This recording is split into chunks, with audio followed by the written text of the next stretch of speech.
Welcome back, fellow tech enthusiasts and future electrical engineers. In today's Technical Explainer, we're tearing down exactly how modern engineering is stepping in to save our dangerously overstrained power infrastructure. Think about it. Every single second of every day, you and I are completely dependent on the most complex, massive machine humanity has ever built. And no, I'm not talking about the internet or some giant AI supercomputer. I'm talking about the global electrical grid. But here's the thing. This incredible feat of engineering is hiding a pretty terrifying secret behind the scenes. Today, we're going to break down exactly what that problem is and how you, the next generation of engineers, are going to solve it. Let's kick things off with a massive problem.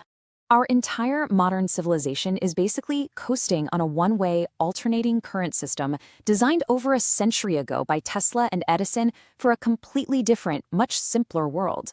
They built a linear, mechanical system where centralized fossil fuel plants pumped electricity one way down copper wires just to light up a few light bulbs. But today, we're forcing that exact same 100-year-old relic to handle the wild, unpredictable fluctuations of wind power, millions of EVs, and 24/7 AI data centers. The system is literally stretched to the absolute breaking point of its physical limits. Here is our roadmap for today's analysis. First, the physical collapse of legacy grids. Second, the digital brain of smart grids. Third, energy storage and V2G technology. And finally, the power electronics revolution. Let's dive right in and map out the exact engineering interventions that are going to save us from a systemic blackout. Section 1. The physical collapse of legacy grids. To really appreciate the modern solutions we'll look at, we first have to examine the legacy grid's technical bottlenecks through the lens of an electrical engineer. The classic grid is highly centralized. Huge power plants step up the voltage to massive levels to reduce losses, and then step it back down. But the craziest part? It has almost zero real-time visibility. It's a completely reactive machine, not proactive. In a traditional setup, the utility company has basically no real-time telemetry at the end-user node. If a line goes down, automatic sensors don't usually alert the control room. Instead, they literally wait for angry customers to call the support line. Because of these physical transmission limits, we are essentially burning mountains of fuel just to heat up the atmosphere through inefficient copper and aluminum cables. As engineering students, you already know this as a fundamental physics problem, I squared R losses. As electricity travels across thousands of miles of conductors, natural resistance permanently dissipates a massive chunk of that energy as heat. And when you multiply those thermal losses across an entire continent, the sheer scale of the inefficiency is staggering. And it gets worse. If power plants fail to match the exact millisecond of demand, the frequency drops below 50 or 60 hertz, triggering a catastrophic cascade failure. Electricity is unique, right? It has to be consumed the exact millisecond it's generated. There is zero natural buffering capacity in a standard wire.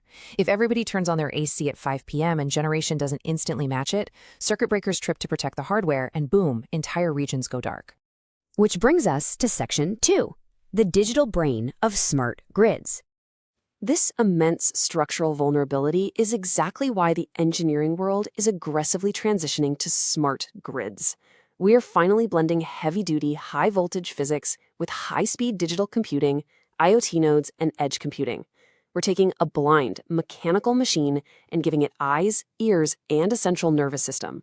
The crucial piece of hardware here is the Phasor Measurement Unit, or PMU. These give control room engineers an ultra-high-definition, real-time telemetry map. Older systems sampled metrics maybe once every few seconds, but PMUs are perfectly synchronized via GPS, mapping the exact health of grid waveforms up to 60 times a second. You can actually spot a microscopic harmonic distortion hours before a transformer actually blows up. And when things do go wrong, smart grids use automated solid-state reclosers. This self-healing architecture instantly isolates damaged nodes and reroutes power in milliseconds. Honestly, you probably wouldn't even see your lights flicker. Back in the day, a localized short circuit could trip upstream substations and knock out a whole county. Today, AI-driven control systems act like a hyper-adaptive sponge, which is absolutely vital for safely integrating unpredictable renewables like wind and solar. Moving right along to Section 3, energy storage and V2G technology. Here's the catch, though. Even the smartest digital brain needs a physical battery. And for heavy industrial applications, lithium-ion is hitting a hard, physical wall of degradation and thermal runaway risks. Lithium got us here, for sure. It revolutionized our phones and cars, but stabilizing the power infrastructure of the entire planet? Geopolitical supply chain bottlenecks and chemical fire risks make it pretty limited at that scale. That builds a massive case for alternatives like sodium-ion and flow batteries. Sodium shares a lot of chemical mechanics with lithium, but you can get it from basic rock salt. Sure, it's heavier, but who cares about weight in a stationary grid facility? And for true industrial scale, engineers are utilizing flow batteries. These store energy in giant external tanks of liquid electrolyte, easily handling tens of thousands of charge cycles with virtually zero degradation. Now that is serious scalability. Now I want you to think about this absolutely mind-blowing statistic. A typical passenger EV spends roughly 95% of its entire operational lifespan parked in a driveway, doing absolutely nothing. Critics love to argue that millions of EVs will crash our fragile grid when everyone plugs in after work. But modern power electronics engineers, we look at that parked capacity not as a grid burden, but as the ultimate distributed solution. Enter vehicle-to-grid, or V2G technology. Through V2G, your parked electric car transforms into an active, distributed asset, linking up into a massive virtual power plant.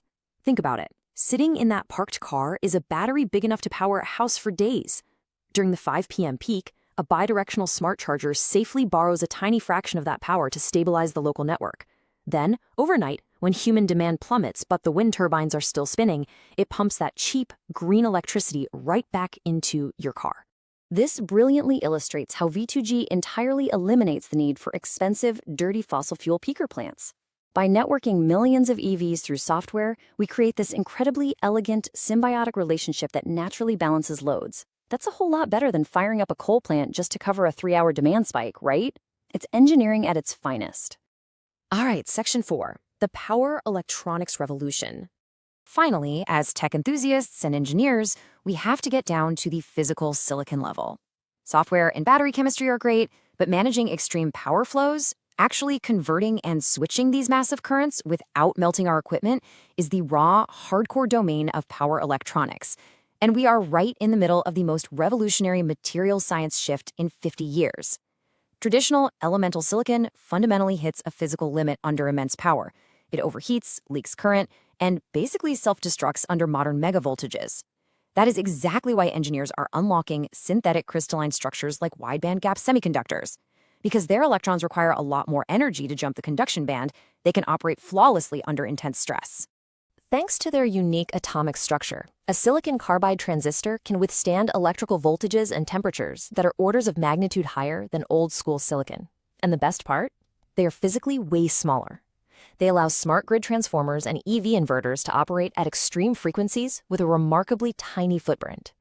Check this out. By swapping out traditional silicon switches for silicon carbide, we can cut conversion energy losses by up to 70%.